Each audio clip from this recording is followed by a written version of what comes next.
सन्माननीय व्यासपीठ आणि समोर उपस्थित रसिक म्हणू का कार्यकर्ते म्हणून सगळेच बंधू आणि भगिनी,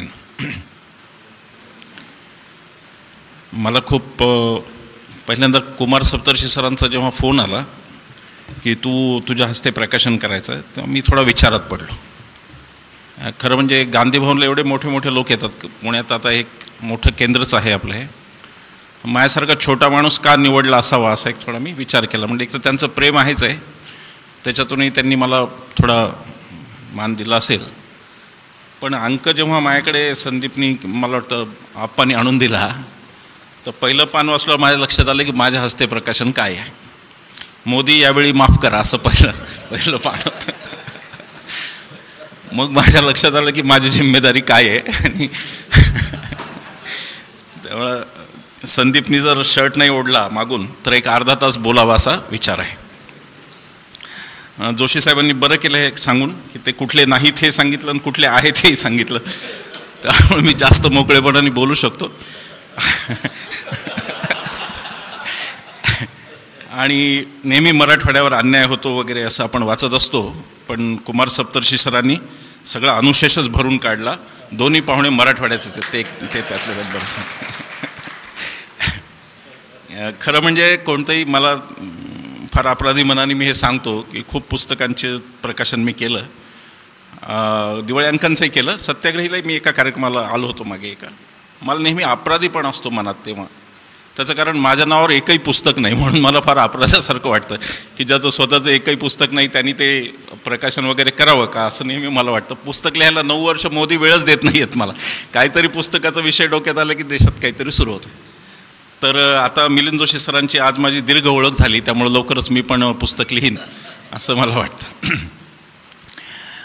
या अंकाबद्दल थोडं बोलायचं होतं की एक म्हणजे जसं पेंटचे सर्वांग सुंदर गणपती असतात, तसा हा अंक सर्वांग सुंदर आहे हे पहिल्या वाक्यात एकदा सांगितलं पाहिजे. की याच्यामध्ये साहित्यिक मूल्य असलेलं पण खूप आहे आणि माझ्यासारख्या कार्यकर्त्याला शिकायला मिळेल, अजून निर्भय होता येईल असं पण यामध्ये खूप आहे. खरं म्हणजे सत्याग्रही विचारधारा हे नाम ही काफी आहे. म्हणजे सत्याचा आग्रह गांधीजींनी धरलेला आणि आयुष्याच्या सगळ्या टप्प्यावर गांधीजी आपण खूप पुरून खातो तरी ते उरत राहतात, हे गांधीजींचं वैशिष्ट्य आहे. म्हणजे आता निर्भय बनवचा आत्ता उल्लेख केला, ते काय आमचा काहीच नारा नाही तो कोणाचा. निर्भय बनव हा गांधीजींचा नारा आहे. त्यांनी जेव्हा चंपारणमध्ये निळीचे शेतकरी त्यांच्यावर इंग्रजांकडून अत्याचार होत होता आणि त्याच्या विरोधात लढायचं असेल तर गांधीजी म्हणले की आधी तुम्ही स्वतः निर्भय व्हा. तर त्या नावाचा फायदा असा झाला की आम्ही पण स्वतः निर्भय होण्याचं शिकत आहोत. म्हणजे गांधी किती पुरून उरतात ते बघा, आम्ही पण निर्भय होण्याचं शिकत आहोत. तर सत्याग्रही विचारधारा ह्या आमच्या फार आधी निर्भय झालेले आहेत. सांगायचा उद्देश असा आहे की ही 32 वर्षापूर्वी निर्भय झालेले आहेत. आणि कुमार सप्तर्षी सरांची वाटचाल मी पुन्हा काही सांगायला नको, सगळ्यांना माहिती आहे. तर ते आमच्यातले आद्य निर्भय असं आपल्याला म्हणता येईल की ते आद्य निर्भय आहेत. ह्या अंकामध्ये मोदी पर्वात काय कमावले काय गमावले असं या अंकाची थीम ज्याला आपण म्हणतो ती आहे. मुख्य विषय परिसंवादाचा तो आहे.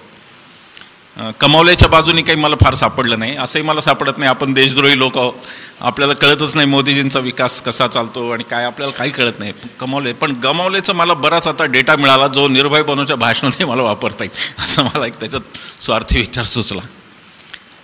खूप चांगले लेख आहेत आणि त्याची सुरुवात अर्थातच अग्रलेखातून आहे, संपादकीय लेखातून आहे की मोदी आता माफ करा. ॲक्च्युली आम्ही पण आता हेच सगळीकडे सांगत फिरतो की यावेळेला माफच करा म्हणून हेच आम्ही सांगत फिरतो आहे.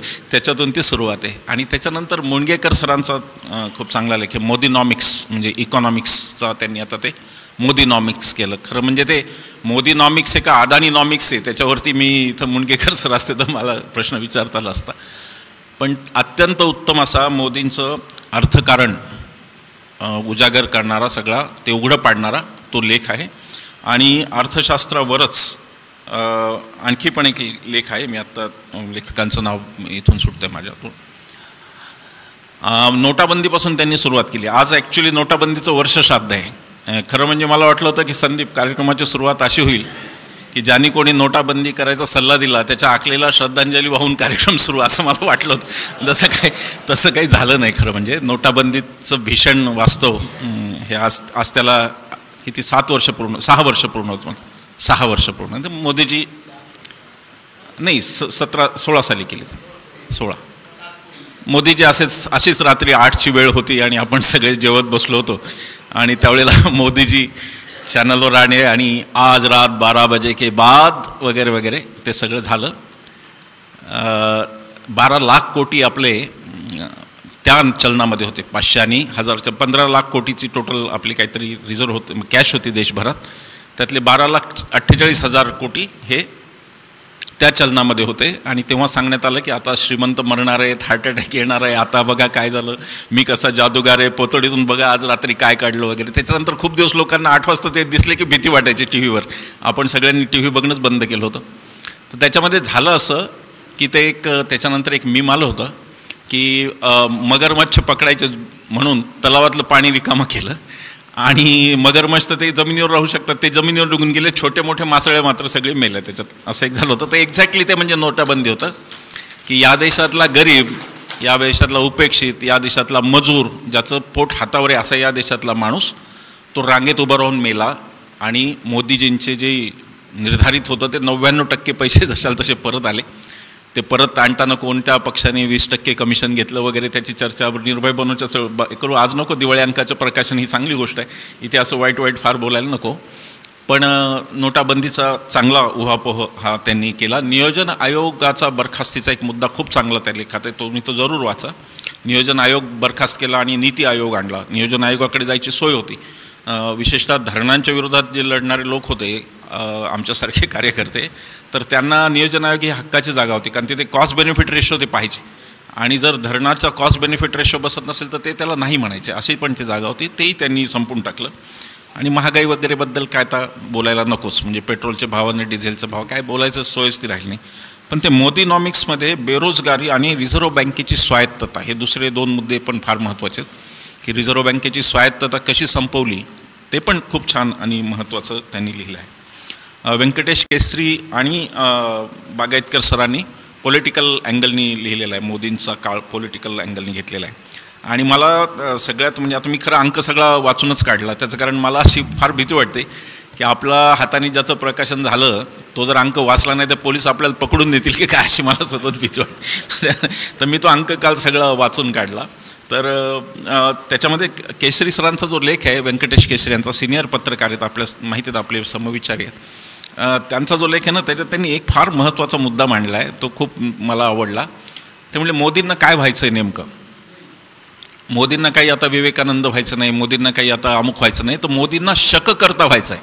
म्हणजे भारताची सुरुवात माझ्याचपासून आहे, नवं संसद भवन माझंच, सगळं काही जे सुरू केलं ते मी माझंच. हा जो मुद्दा आहे हा खूप ठळकपणे त्यात आला की मोदींचा जो म्हणजे त्याला मेगॅनोमॅलिया असं काहीतरी म्हणतात वैद्यकीय भाषेत, सरांना माहिती असेल, तो जो काही आहे की व्यक्तिवाद, प्रचंड व्यक्तिवाद, तर त्याच्यावरती त्याच्यात खूप छान लिहिलं की त्यांना शककर्ते व्हायचं. म्हणजे माझ्यापासूनच शक संवत्सर सगळं माझ्यापासून सुरू होतं, असं त्याचं त्यांनी खूप चांगल्या आशयाने ते लिहिलेलं आहे. अहम ब्रह्मास्मी असंच नाव आहे त्या लेखाचं.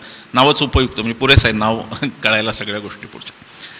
शेतीच्या धोरणांवर अजित नवले यांनी खूप चांगला लेख त्यात लिहिलेला आहे. आणि त्यात कृषी कायदे आणि कॉर्पोरेटचा फायदा शेतीत कसा केला जातो हाही विषय अतिशय छान अजित नवले सरांनी मांडलेला आहे.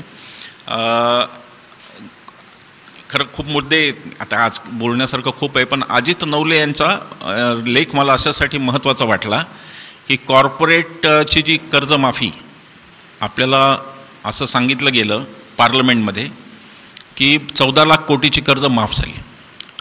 त्याच्यानंतर RTIमध्ये एकाने जेव्हा RBIला विचारलं, गुजरातचाच माणूस आहे तो, घाबरू नका गुजरातचा असला तरी, म्हणजे आपल्याला फार गुजरातवर टीका करायची सवय लागली, ती चांगली नाही आहे. आपण गुजरात हा मोदी शहांचा समजता कामा नये, तो आधी बापूंचा आणि पटेलांचा आहे, हे आपण नीट लक्षात घेतलं. गुजरातच्या एका RTI कार्यकर्त्यांनी खूप धाडसानी, खूप हिंमत करून RBIकडून माहिती काढली आणि जे संसदेत सांगितलं होतं 14 लाख कोटीची कर्जमाफी, RBIने सांगितलं वस्तुतः ती 25 लाख कोटीची कर्जमाफी दिलेली आहे कॉर्पोरेट विश्वाला. मी काय लूट चालली देशाची ते आपल्याला त्यातून कळेल. आणि शेतकऱ्यांसाठी हा मुद्दा का महत्त्वाचा आहे तो अशासाठी महत्त्वाचा आहे की एकीकडे कॉर्पोरेटची कर्जमुक्ती 25 लाख कोटीची केली आणि भागवत कराडांनी संसदेमध्ये सांगितलं, भागवत कराड म्हणजे तेच त्यांनी ते कोणतं तरी बागेश्वर बाबा आत्ता औरंगाबादमध्ये आणलेले आहेत, तेच ते आपले अर्थराज्यमंत्री पण आहेत ते. आता मंत्री आणि बाबा यांचं इतकं घट्ट नातं का मला काय खरं कळत नाही. म्हणजे मंत्रिपदावरून गेले की हे बाबा होणार असतात का ते बाबाचे मंत्री व्हायला बघतात ते काय मला माहिती, पण त्यांचं घट्ट नातं असतं. हे सगळीकडे म्हणजे फारच विचित्र परिस्थिती आहे त्याबाबत. तर त्यांनी भागवत कराडांनी संसदेत असं सांगितलं की गेल्या 5 वर्षात शेतकऱ्यांची एकही पैशाची कर्जमाफी केंद्राने केलेली नाही. तर 25 लाख कोटीची कॉर्पोरेट कर्जमुक्ती विरुद्ध शेतकऱ्याचा एकही पैसा माफ नसणे आणि शेतकऱ्यांच्याकडे तकादी लावून आत्महत्या होणे, या पार्श्वभूमीवर अजित नवले यांचा लेख खूप महत्त्वाचा आहे असं मला वाटलं. मला या अजून या अंकाचं असं आवडलं की मुस्लिम समाजावर मोदींचा परिणाम, हे चांगलं फार उत्तम मांडलं. शमशुद्दीन तांबोळी आपले जे हमीदभाईंच्या संघटनेचे जे कार्यकर्ते मुस्लिम सत्यशोधक मंडळाचे, ते त्यांचा एक लेख आहे आणि त्याचबरोबर तमन्ना इनामदार त्यांचाही लेख आहे आणि ते दोन्ही लेख खूप चांगले आहेत. मुस्लिम समाजावरती काय परिणाम झाला त्याचं विश्लेषण अतिशय उत्तम अशा प्रकारे त्यांनी केलं आहे. आणि मला शमशुद्दीन भाईंच्या लेखातली एक गोष्ट फार लागून राहिली, मला तिचं खूप म्हणजे मी हिंदू असल्याचं मला काय म्हणू ते थोडंसं मला वाईट वाटलं की मी अशा धर्मात जन्मलो का जिथे अशी पण असहिष्णू माणसं जन्मतात असं मला वाटलं एक परीने. तर त्याच्यात त्यांच्या व्याख्यानानंतर एका बाईंनी त्यांना असं विचारलं की का हो आपल्याकडे जर एखादा पाहुणा आला तर त्यांनी किती दिवस आपल्याकडे राहावं. म्हणजे त्या बाईंना असं म्हणायचं होतं की मुस्लिम या देशातले पाहुणे आहेत आणि तुम्ही किती दिवस राहणार असं त्यांना म्हणायचं होतं. हे अत्यंत वेदनादायक आहे की हा देश आणि या देशाने राज्यघटना आणि या देशाने धर्मनिरपेक्षता आणि या देशात जे जे जन्मले ते नागरिक ही एवढी स्पष्ट भूमिका घेतल्यानंतर मुस्लिम समाजाबद्दलचा हा आकस हे कुठून येतं हा खरा प्रश्न आहे. हे जे व्हॉट्सॲप युनिव्हर्सिटी आणि काय जे चाललेलं आहे सगळं, त्या युनिव्हर्सिटीतून ह्या सगळ्या गोष्टी येतात. दररोज फेक न्यूज तयार करण्याची फॅक्टरी दररोजची चालू आहे.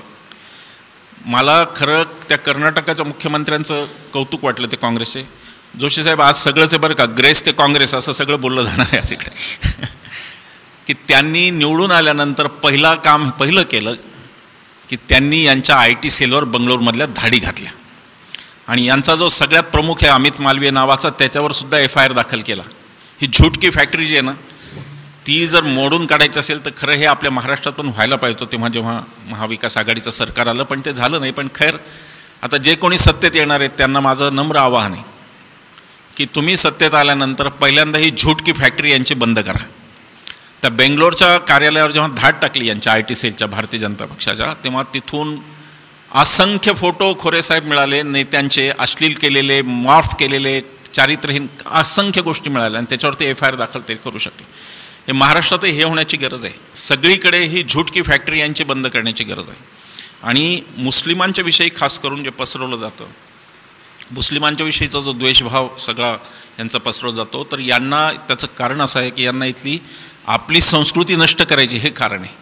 बऱ्याच लोकांना असं वाटतं की RSS मुस्लिमांसाठी घातक आहे आणि ख्रिश्चनांसाठी, ते तर आहेच. मुस्लिम आणि ख्रिश्चन यांच्यासाठी तर ते घातक आहेच आहेत, पण ते सगळ्यात जास्त घातक हिंदू धर्मासाठी आहेत, कारण ते हिंदू धर्मालाच बदलून टाकतात. हिंदू धर्मामध्ये रामनवमीचा सुंठ वडा होता, हिंदू धर्मामध्ये 12 वाजताचा रामाचा जन्म होता, हिंदू धर्मामध्ये रामनवमीला DJ नव्हता कधी. हे हिंदू धर्माचं जे विकृतीकरण, काहीतरी ते शोभायात्रा काढतात, कोणाची शोभा कोण पाहतं देव जाणे, ते फेटे बिटे बांधून चालतं शोभायात्रा. गुढीपाडवा हा आमच्या कृषी संस्कृतीतला सण आहे.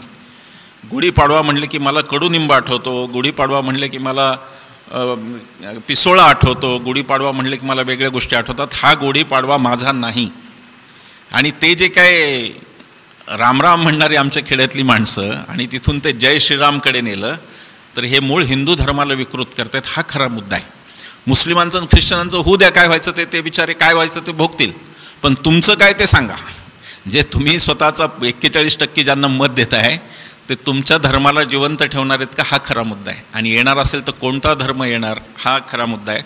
मुस्लिम समाजाच्या बद्दलचा दृष्टिकोन यामध्ये लिहिताना हे सतत जाणवत राहत होतं मला की यांना इथलं स्वातंत्र्य लढा तर नष्ट करायचाच आहे. ते तर त्यांनी ठरवलं. ते शक करते मोदी आता भारताचा स्वातंत्र्य लढा आणि विकृतीकरण तर म्हणजे आता ते टोकाचंच आहे म्हणजे सगळं की म्हणजे सरदार वल्लभभाई पटेल हे उद्या इतिहासात असं येऊ नये की तिसरे सरसंघचालक होते, इतकंच राहिले हेच, बाकी तर सगळं आलं. सरदार किती उजवे होते वगैरे वगैरे वगैरे ते सगळं झालं.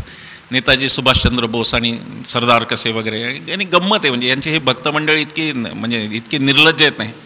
हे आपल्याला म्हणतात की सुभाष बाबूंवर आणि पटेलांवर कसा अन्याय झाला. अरे गाढवा, तू आडवाणी आणि मुरली मनोहर जोशीवर होतो तो अन्याय त्याचं बोल. तू कुठे एवढ्या लांब चालला, तू इथे बोल मुरली मनोहर जोशीवर आडवाणींवर काय अन्याय झाला तो तरी बोल. पण ते आता कुमार सप्तर्षी सर पण गावाकडचे ना, आम्ही सगळेच गावाकडचे आहोत. तर गावात आपल्या काय होतं की आपल्या घरात एखादा कर्तृत्वान नाही निघाला ना की दुसऱ्याच्या घरातला त्याला म्हणतात आमचा भावकीच आहे. म्हणजे जो कर्तृत्व आणि ती आमची भावकीच आहे असं सांगायची पद्धत असते. एखादा चोर निघाला त्याच्याबद्दल काय म्हणत नाहीत, पण एखादा करतो नाही आमच्या भावकीतलेच आहेत. पण ते असं यांचं असं झालं की आमच्या भावकीतलेच आहेत पटेल आणि नेहरू. हे सरदार पटेल एकही दिवस हिंदुत्ववादी नव्हते. आणि याचा पुरावा असा की सरदार पटेल नेहमी खरं बोलत होते, हा त्याचा पुरावा आहे. खोटं बोलत असते तर हिंदुत्ववादी झाले असते, खरंच बोलत होते सरदार. पण गंमत आहे. म्हणजे ते आता थोडं विषयांतर होईल, पण ज्या प्रकारे इतिहासाचं विकृतीकरण चाललं आहे, ज्या प्रकारे आपला इतिहास संपवणं चाललं ना, त्याला खेटणं फारच गरजेचं झालं. त्याला खेटणं इतकं आवश्यक झालं आहे की बरं काय झालं की काँग्रेसची पण स्थिती थोडी अशी झाली की काँग्रेसच्याही लोकांना बऱ्याच काही माहीत नाही. म्हणजे मी एकदा बाबांना म्हणालो की प्रवक्ते तरी काँग्रेसने थोडे नीट पाठवावेत की नाही. आता आपण खोरेसर आपण जात होतो तर काँग्रेसचे प्रवक्ते काही 4-2 रिस्पेक्टेबल अत्यंत अपवादात्मक महाजन सरांसारखी मोठी मंडळी आहेत, ते जर सोडले ना सगळा आनंदच होता. म्हणजे तिकडून तो भाजपचा म्हणायचा की मग गांधीजींमुळे देशाची फाळणी झाली, तर काँग्रेसवाला शांत राहायचा, त्याला वाटायचं आपल्याला काय माहीत झाली असेल. ते फारच म्हणजे कदम साहेब ती गोष्ट फारच विचित्र आहे. तर त्यामुळे काय झालं की काँग्रेसचं थोडंसं मी म्हणेन की चुकलं इथे की काँग्रेसनी नेहरू, पटेल, गांधी हे नीट पोचवलेच नाही लोकांपर्यंत. काँग्रेसने उत्साहाने सावरकर पोचून टाकले. त्यांनी काँग्रेसचा दिलदारपणाच फार मोठा की त्यांनी सावरकर पोचवले, पण गांधी, नेहरू आता ती वेळ आलेली आहे. मला म्हणजे गांधी स्मारक निधीमध्ये मी बोलतोय म्हणून मला असं वाटतं की आपल्याला तो फौजाच तयार करायला पाहिजेत वक्त्यांच्या, की जाऊन फक्त हे गैरसमज काढा की सरदार पटेल काय होते, अमुक काय होते. लोकांना काहीच माहिती नाही आहे. मुद्दा काय की लोकांना काहीच माहीत नाही. आता तिकडे जवळपास नेऊन बसवल्यात जमा झाले सरदार पटेल. आता सरदार पटेलांचा पुतळा केला तर मला आठवलं म्हणून मी बोलतो. आता थोडं मुक्त बोलू ना संदीप, का वेळेचं काही खूप बंधन, 5 मिनटं इकडे तिकडे. सरदार पटेल जेव्हा गांधीजींची हत्या झाली बिर्ला हाऊसमध्ये, तेव्हा तिथे काँग्रेसचे लोक मोठ्या संख्येने जमले, कार्यकर्ते. स्वाभाविकच होतं. आणि ते म्हणाले की इथे गांधीजींचं स्मारक व्हायला पाहिजे. आता त्याच्यावरती सरदार पटेल सिलेक्ट करस्पॉन्डन्स म्हणून पुस्तक आहे नवजीवन ट्रस्टचं, फार उत्तम पुस्तक आहे. त्यांच्या 2 व्हॉल्यूममध्ये त्याच्यामध्ये 15-20 पत्र आहेत, ज्याच्यात गांधी आपलं पटेल आणि नेहरूंचा पत्रसंवाद आहे की मग स्मारक करावं का, मग घनश्यामदास बिर्लांना जागा मागावी का, मग गांधींना काय वाटेल, बराच दीर्घ त्याच्यावरती. त्या काळच्या नेत्यांचं वैशिष्ट्य होतं की ते खूप विचार करत आणि त्यांच्या पदव्या पण खऱ्या असत, असं त्या काळच्या नेत्यांचं एक आपल्या. त्यामुळे ते हुशारच होते, खोट्या पदव्या नसल्यामुळे ते विचार करायचे. तर त्यांनी खूप विचारविनिमय केला आणि शेवटी सरदार असं म्हणतात की बापूंचं स्मारक दगड विटात आणि पुतळ्यात असू शकत नाही. त्याच सरदारांचा सगळ्यात मोठा पुतळा उभा राहिला, तेव्हा सरदारांना काय वाटलं असेल याच्यावर आपण विचार केला पाहिजे. काय ते कपडे, म्हणजे लालबहादूर शास्त्री पण या देशाचे, मला एकदा अरुण खोरे सरच बोलले होते की शास्त्रीजींच्या स्मारकाला गेल्यावर वाईट वाटतं की तिथे त्यांचं जे स्मारक म्हणून बांगड्या ठेवल्यात त्यांच्या बायकोच्या, त्या काचेच्या बांगड्या आहेत, सोन्याच्या नाही आहेत. तिथं हे काय यांचा 15 लाखाचा सूट आणि काय चालतं सगळं, म्हणजे अगम्य गोष्टी. म्हणजे असं वाटतं की भारत कुठून कुठे आला असं वाटतं का. म्हणजे काय गांधींजीची उणीव तर कधी नाही इतकी भारतात नाही, जगभर भासते. आता युक्रेनचं युद्ध असो किंवा आता इस्रायलचं जे चाललं आहे, आता जगाला सगळ्या गांधीजींची आठवण व्हावी असं आत्ताचा काळ आहे सगळा. आणि गांधीजींचं वैशिष्ट्य असं होतं की ते आधी सगळ्यांना आम आदमी बनवून टाकायचे. आता इथे आम आदमी पार्टीचा संबंध नाही, लोक मला विनाकारण ते आम आदमी पार्टीशी जोडत राहतात. मी कधी एक दिवसही आम आदमी पार्टीत नव्हतो. मोदींच्या जे विरोधात आहेत त्यांना माझी सहानुभूती आहे, एवढंच माझं. बाकी आपल्याला काय पॉलिटिक्स कळत नाही फारसं. तर गांधीजी आधी त्याला कॉमन मॅन बदललं. आचार्य कृपलानी जेव्हा बनारस विद्यापीठाची नोकरी सोडून आले आणि म्हणले गांधीजींना की आता मी आलो पूर्ण, सांगा मी काय करू. तर गांधीजी त्यांना म्हणले की कस्तुरबा चटणी कुठती आहे तिला जाऊन मदत करा. ते आधी आम आदमी करायचे त्याला, म्हणजे नेतृत्व येताना तो आम झाला पाहिजे. पटेलांचंही तसंच आहे. पटेलांनी स्वतः लिहिलं की आपल्याला माहिती की पटेल गांधीजींना 4 वर्ष सिनियर होते आणि पहिली जी केस गांधीजींची ते ऐकायला पटेल मुद्दाम आले होते की अरे ये पोरबंदर का आया है बॅरिस्टर क्या. आणि ती केस गांधीजींचं हातपाय कापायला लागले वगैरे आपल्याला सगळ्यांना माहिती. आणि ते अपमानित होऊन तिथून निघाले तेव्हा पटेल म्हणाले की अरे ये तो भगोडा बॅरिस्टर निघाला, असं पटेल म्हणाले. पटेलांनी स्वतः लिहिलं आहे की पुढच्या काही महिन्यात हा भगोडा बॅरिस्टर माझा नेता कसा झाला हे मलाही कळलं नाही, हे पटेलांनी लिहिलं. आणि ते काय सादगी, आणि म्हणजे पटेलांची राहणी फार उंच होती. बिलियर्ड्स खेळायचे पटेल आणि त्यांचं तुफान चालायची प्रॅक्टिस, खूप श्रीमंत होते. पण ते सगळं सोडून ते खादीमध्ये आले. तर गांधीजींनी हे वैशिष्ट्य गांधीजींनी की ते आम आदमी करायचे. आता त्या आम आदमीला राजकारणात काही जागाच नाही राहिली. आता एक तर हे फ्लेक्सवरून नेते येतात, फ्लेक्स लावून वेगवेगळे, पण असा तो येऊन आम आदमी होईल आणि मग होईल असं आता घडत नाही. असो, मुस्लिम समाजाबद्दलचे लेख दोन्ही चांगले आहेत. अनंत बागायतकरांचा सरांचा जो लेख आहे त्याच्यामध्ये त्यांनी धर्मांधता आणि बहुसंख्याकवाद हे विषय हाताळलेले. ते विषय खूप महत्त्वाचे आहेत आत्ताच्या काळात. धर्मांधता तर आहेच आहे, पण त्याच्या जोडीने बहुसंख्याकवाद येतो आणि तो बहुसंख्याकवाद किती घातक आहे हे त्यांनी फार छान मांडले. मला जस्ट आठवण झाली आता बहुसंख्याकवादावरून. मी एकदा चॅनलला होतो, मला वाटतं ABP माझाला होतो, आणि एक ठाण्यातले एक कडवे हिंदुत्ववादी आहेत, ते चर्चेला होते माझ्याबरोबर. या मंडळीची गंमत आहे बरं का. म्हणजे आता यांना विचारवंत म्हणून जे पाठवावे लागतात ना, ते पण प्रवचनकार असतात. तर काय बोलायचं म्हणजे की बिचारे. तर ते असं म्हणाले की काहीतरी विषय होता दिल्लीतलं, कुठलं तरी अकबराचं नाव बदललं रोडचं का काहीतरी, औरंगजेबाचं, असं काहीतरी विषय होता. आणि ते म्हणजे मग आम्ही बहुसंख्याक आहोत या देशात, आम्ही वाटेल ते नावं बदलू, मग आम्ही बहुमतात आहोत. तर मी त्यांना म्हणालो की अहो तुम्ही बहुसंख्याक म्हणजे धार्मिक आधारावर ना, पण आपल्याकडे फक्त धार्मिक आधारावर चालत नाही, ते जास्त जातीच्या आधारावर चालतं. तर समजा उद्या महाराष्ट्रात मराठा समाजातले लोक म्हणाले किंवा आम्ही बहुसंख्य आहोत, आम्हाला शनिवारवाडा पाडायचा, तर तुम्हाला चालणार आहे का? ते बिचारे एकदम सरदच झाले की काय झालं. त्यांचा तो अटॅक त्यांना म्हणजे असं कधी होईल वाटलंच नव्हतं. तर ते योग्य वेळी आम्ही हिंदू म्हणायचं आणि योग्य वेळी असं वेगळं बोलायचं, असं ते एक धोरण आहे. आणि ते येतात ना चर्चेला, म्हणजे मला तर खूप म्हणजे नंतर मी चर्चांना जाणं सोडलं की काय ते निरर्थक वाटायला लागलं सगळं. एकदा ते आपले गोडसेमधले कलाकार होते, काय नाव त्यांचं, शरद पोंक्षे होते एकदा कलाकार. आणि शरद पोंक्षेचं आता काय झालं, त्यामध्ये इतक्या वेळेला पोंक्षे गोडसे असं चालू होतं की मी चुकून त्यांना शरद गोडसे म्हणालो.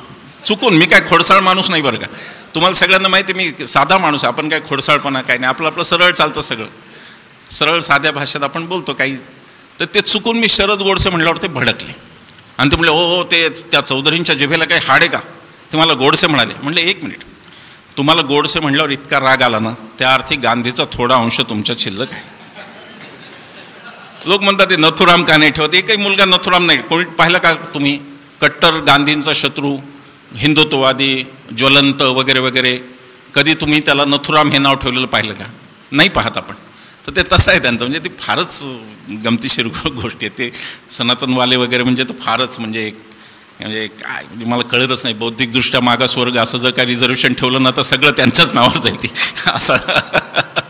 असं तो सगळं धोरण आहे. मोदींच्या राजकारणामध्ये बहुसंख्याकवाद, धर्मांधता ह्या गोष्टी खूप महत्त्वाच्या आहेत. मोदींनी स्वतःच म्हणलं होतं, आपल्याला माहिती आहे की काय, बजरंग बलीचं नाव घ्या आणि मग मत द्या. तर म्हणजे धर्माला राजकारणाशी किती जोडावं याचा ते उत्तम उदाहरण होतं. आता दुर्दैवाने निवडणूक आयोग कधीच कैलासवासी झाल्यामुळं कारवाई झाली नाही त्यांच्यावर, नाही तर कारवाई झाली असती. बाळासाहेब ठाकरेंवर त्याच कारणासाठी 6 वर्षाची मत देण्याची सुद्धा बंदी केली होती. आणि निवडणुका तर सोडाच, उभं राहण्याचा तर प्रश्नच नाही, पण मतबंदी पण केली होती. परंतु दुर्दैवाने शासकीय यंत्रणा सगळ्या आपल्या म्हणजे आपल्या घटनात्मक यंत्रणासुद्धा त्यांना घर लागलेली असल्यामुळं मोदीजींवर काही कारवाई झाली नाही. एक मुद्दा बागायतकर सरांचा महत्त्वाचा, त्यांनी भाजप आणि संघाच्या इकोसिस्टीमबद्दल लिहिलं आहे, ते वाचण्यासारखं आहे. ती इकोसिस्टीम नेमकी काय आहे ते कळून घेणं गरजेचं आहे. हे कशाच्या आधारावर चालतं, म्हणजे कार्यकर्त्यांचे पगार कसे होतात वगैरे वगैरे जे काय असेल ते. पण ती इकोसिस्टीम काय आहे, आपल्याला जर भाजपशी लढायचं असेल तर आपल्याला त्यांच्या आधी इकोसिस्टीम जाणून घ्यावी लागेल. आपल्याला त्यांची पूर्ण माहिती करून घ्यावी लागेल की हे काय आहे, हे कसे करतात, यांचं शस्त्र काय आहे. आणि मला गेल्या काही दिवसात असं सातत्याने वाटत राहिलेलं आहे की जसं कुमार सप्तर्षी सरांचा शंकराचार्यांशी सामना झाला होता, तर तोच धर्माला जर म्हणजे चुकीच्या धर्माला जर पराभूत करायचं असेल तर धर्माच्या तंगड्या धर्माच्या गळ्यात घालाव्या लागतात त्या धर्माच्या. आणि ते त्यांनी त्यावेळेला केलं होतं. त्यांचा शंकराचार्यांबरोबर सामना झाला होता. माझाही एक सामना थोडासा अगदी छोटा, त्यांचा फारच मोठा होता आणि त्या काळही वेगळा होता. माझ्या चॅनलवरती शंकराचार्यांशी सामना झाला होता आणि मी त्यांना मनुस्मृतीची उत्पत्ती वगैरे सांगून मी त्यांना म्हटलं की एवढे मोठे वेद, त्याचा एवढा पसारा, त्याच्यात छोटं तिथून ती मनुस्मृती निघते, तर ती मानायची का ममई वंशो जीवलोके भगवद्गीता मानायची, असं माझ्या पुढचा हिंदू म्हणून प्रश्न आहे. म्हटलं तर ते म्हणले की त्यांना काही उत्तर भगवद्गीतेला वाईट म्हणायचं का, म्हणजे आता ते अवघडच झाली ती गोष्ट त्यांच्यासाठी. म्हणजे एखाद्या भाजपच्या कार्यकर्त्याला विचारायचं की मोदी वाईट आहेत का शहा वाईट आहेत, तसं झालं त्यांच्यासाठी. त्यांना ते काहीच बोलता येतं त्याच्यावर. मग काहीतरी ते मला तिसरंच सांगायला लागले. ते म्हणले की नाही, तुम्हाला माहिती नसलेले वेद खूप आहेत म्हणले, आणखी 4च वेद तुम्हाला माहिती आहेत. तर म्हणलं मग तुम्हाला माहिती नसलेलं विज्ञान तर फारच जास्त आहे त्याच्यापेक्षा जास्त. आता याला काही दुसरं होतं.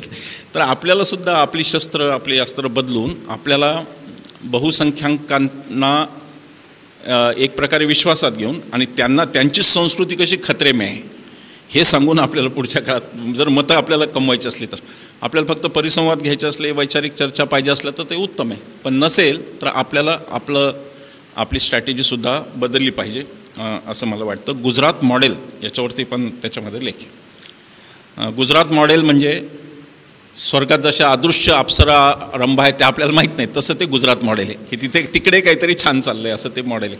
मी परवा अकोल्याच्या भाषणातून त्या गुजरात मॉडेलपासूनच सुरुवात केली की 22% मुली शाळा सोडतात गुजरातमध्ये. 22% मुली आहेत. आरोग्यामध्ये गुजरात भारतात 12व्या स्थानावर आहे.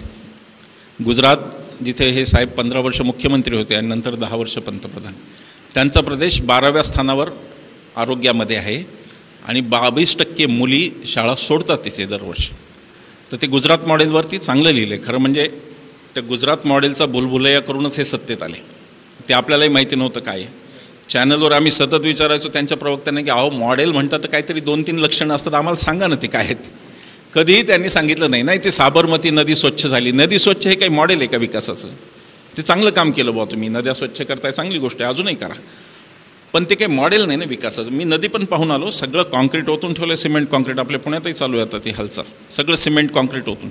साबरमतीचा गांधीजींचा आश्रम आणि नदी ह्याच्यामध्ये नदीतलं तापमान 2 डिग्रीनी जास्त असतं.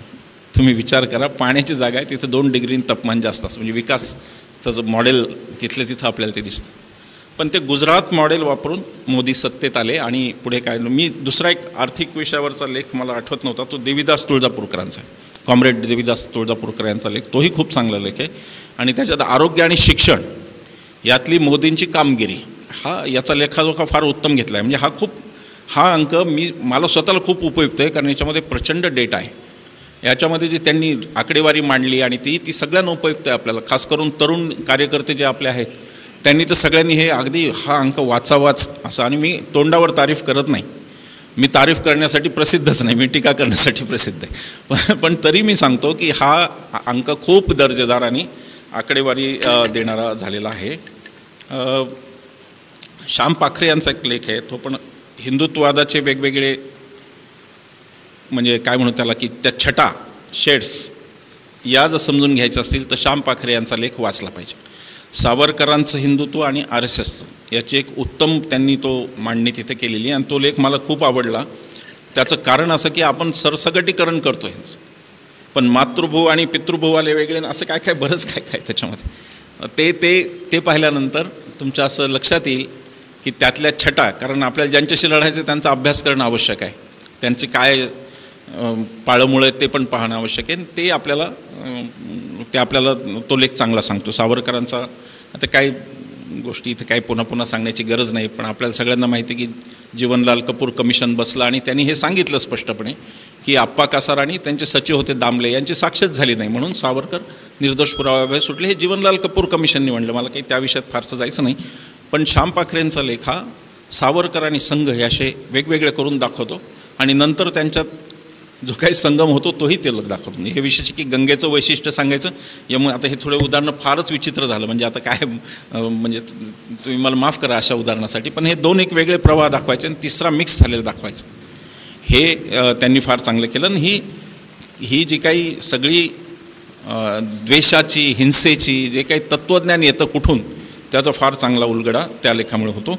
अरुण खोरे सर समोर बसलेत माझ्या, त्यांचा वायकोम सत्याग्रहावरचा लेख मला कबूल केलं पाहिजे की मलाही हे माहिती नव्हतं, हे मी कबूल केलं पाहिजे. मी बऱ्याचपैकी शेखी मिरवतो की मी थोडा अभ्यास करतो, पण मला वायकोम सत्याग्रहाची फारशी कल्पना नव्हती. त्रावणकोरच्या राजांनी अस्पृश्यता नष्ट केल्यानंतरचं गांधीजींचं स्टेटमेंट ते पण फार सुंदर आहे. तर तो वायकोमरचं आणि त्याचं मी पुन्हा खोरे सरांना म्हणालो की त्याची प्रस्तुतता अशी आहे की आत्ता गांधी आणि आंबेडकर यांचा विरोध इतका रंगवून दाखवण्याच्या काळात हे फार जास्त प्रस्तुत आहे की गांधीजी पण अस्पृश्यता निवारणासाठी काय करत होते आणि बाबासाहेबांचं की आता एक भांडणं खूप रंगवतात, पण पॅरलालजींचं आत्मचरित्र वाचलं मी मध्ये, आणि त्याच्यात पॅरलालजींनी असं म्हणलं की गांधीजींनी असं जाहीर केलं होतं की मी त्याच विवाहांना आता जाईल जिथे दोघांपैकी एक तथाकथित अस्पृश्य त्या काळातले असेल. आणि गांधीजी पॅरलालजी जात होते रस्त्याने आणि बाबासाहेबांची कार थांबली आणि बाबासाहेब दुसरं लग्न करून आले होते माईसाहेबांबरोबर, आणि बाबासाहेबांच्या डोळ्यात पाणी आलं आणि ते म्हणाले की पॅरलालजी आज गांधीजी असते तर माझ्या लग्नाला नक्की आले असते.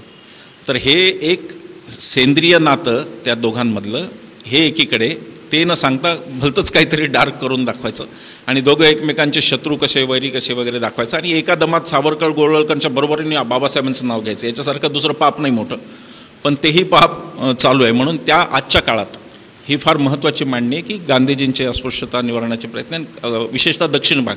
उत्तरेचा इतिहास खूप माहिती असतो आपल्याला, पण दक्षिणेचा माहिती नसतो, तर ते सरांनी आपल्याला ते दक्षिणेत पण घेऊन गेले आणि खूपच चांगला तो लेख आहे. मोदींच्या परराष्ट्र धोरणावर रोहन चौधरी नवीनच वाटले मला, तरुण मुलगा असेल कदाचित, त्यांनी खूप छान लेख लिहिला आहे. आणि आपल्याला खरं म्हणजे आपल्या भारतात गेले काही वर्ष असं झालं आहे की येणाऱ्या राष्ट्राध्यक्षाला जितकी जोरात मिठी मारली तितके आपले त्यांचे संबंध चांगले असं समजण्याची एक पद्धत आलेली. तर तो सगळा फोलपणा त्यांनी उघडून दाखवला आहे. चीनशी आपलं संबंध, पाकिस्तानशी संबंध, या विषयावर 2 लेखक आहेत, दोघंही नव्हे. त्यातले एक मला परिचित आहेत, परिमल माया सुधाकर, हे मला माहिती आहेत, आपल्या सुधाकर जाधवांचे ते चिरंजीव आहेत, ते मला माहिती आहेत. त्या दोघांनी पण फार उलगडा व्यवस्थित केला. हे आपल्यासाठी अनवट विषय, माझ्यासाठी सुद्धा परराष्ट्र व्यवहार आहे काय माझा विषय नाही. मला एवढंच कळलं की बाबा उद्या जर चुकून माकून मी पंतप्रधान झालो तर येईल त्याला मिठी मारायची, एवढं मला कळलेलं आहे. की काय त्याला कंटाळेपर्यंत मिठ्या मारत राहायच्या आणि त्याच्यात मॅनर्स वगैरे सगळे सोडून मिठ्या मारायचे, हे मला कळलेलं आहे. पण त्याच्यावर मलाही परराष्ट्र धोरणाचं ह्या दोघांचे लेख जे आहेत ते उत्तम लेख आहेत आणि त्यांनी सांगोपांग चर्चा परराष्ट्र धोरणाचीही केली आहे. कुमार सप्तर्षी सरांनी स्वतः मोना कुलकर्णींवर लेख लिहिला, तो अतिशय हृद्य असा लेख आहे. म्हणजे व्यक्तिचित्र कसं लिहावं त्याचा तो लेख हा वस्तुपाठ आहे. की म्हणजे ज्यांनी मोना कुलकर्णी कधी पाहिलेच नाहीत, आम्ही तर पाहिलेच नाही, त्यांनासुद्धा कळेल की ते कसे होते, इतकं छान कळेल अशा रीतीचा तो त्यांचा लेख आहे. एक लेख हिंदी लेखक आहेत, मला वाटतं आपलं भाषांतर कोणी केलं मला कळलं नाही त्या अंकातून, पण संघ आणि विश्वासघात असा एक लेख आहे, संघाच्या विश्वासघातावर आधारित रणनीतीचा. धीरेंद्र झा हे त्याचे मूळ लेखक आहेत, अनुवाद कोणी केला मला माहिती नाही. तो पण लेख संघाच्या विचारधारेवर आणि त्यांच्या विश्वासघाताची त्यांची जी परंपरा आहे त्या परंपरेवर तो लेख खूप चांगला टीका करतो. याखेरीज अंजली कुलकर्णी ताईंनी साने गुरुजींवर लेख लिहिला. साने गुरुजी वेगळे, साने गुरुजीचे अप्रकाशित पैलू असं म्हणता येईल असे पण त्यांनी दाखवले. आणि श्रीराम पवार सरांचा पॅलेस्टाईनवरचा लेख आहे, तो पण इस्रायल पॅलेस्टाईनवरचा लेख खूप वाचण्यासारखा आहे. आपल्या भारतात अनेकांना हेच माहीत नाही की पॅलेस्टाईनचीच जागा होती जिथे इस्रायल तयार झालं, हेच अनेकांना माहिती नाही. आणि त्यामुळं ते एक मुस्लिम राष्ट्रविरुद्ध एक असं वगैरे वगैरे असं त्यांचं ते रंगवणं चालू राहतं. पण यासिर अराफात आणि इंदिरा गांधींचे संबंध वगैरे याच्यावर काय त्यांना म्हणजे ते नसतंच, ते फक्त एक मुस्लिम राष्ट्र आहे एवढं माहिती असतं. तर ते सगळं त्याचं निराकरण करणारा श्रीराम पवार सरांचा लेख चांगला आहे. आणि आता ग्रामीण वास्तव हा जो मिलिंद जोशी सरांचा लेख आहे, तर मला आधी असंच वाटलं की साहित्य परिषद, सदाशिव पेठ आणि हे काय कसं, पण तुमचा लेख लिहिल्यावर मला तेव्हाच कळलं तुम्ही ग्रामीण भागातले आहात म्हणून. कारण तुमच्या लेखनाला त्यांनी ग्रामीण भागातलं आत्ता जे त्यांनी मांडलं 2 प्रकारचे तरुण, ते असे अनेक वास्तवं त्यांनी मांडलीत. आजचं जे विदारक समाज वास्तव आपल्याला ग्रामीण भागात दिसतं ते त्यांनी खूप छान मांडलेलं आहे. तोही लेख वाचनीय आहे. लक्ष्मीकांत देशमुख सरांची एक दीर्घ कथा आहे, इला राजाची कथा आहे ती मूळची, आणि ती LGBTचं त्यांनी संदर्भ घेऊन लिहिली, ती पण अतिशय दीर्घ आहे ती पण वाचनीय. त्याचबरोबर अच्युत गोडबोले सरांनी आणि आसावरी निफाडकर यांनी ChatGPT म्हणजे सत्याग्रहीच्या लेख अंकात ChatGPTचं हे फार अलौकिक आहे. हे फार म्हणजे हे आपल्या खूप लोकांना शिकवणार आहे की तंत्रज्ञानाचा सुद्धा आपल्याला वापर करावा लागणार आहे, हे सांगणारी ती गोष्ट आहे. आम्हाला तंत्रज्ञान वर्ज्य नाही. काही ठिकाणी जीनची पॅन्ट घालून गेले तरी येऊ देतील का नाही असं वाटतं.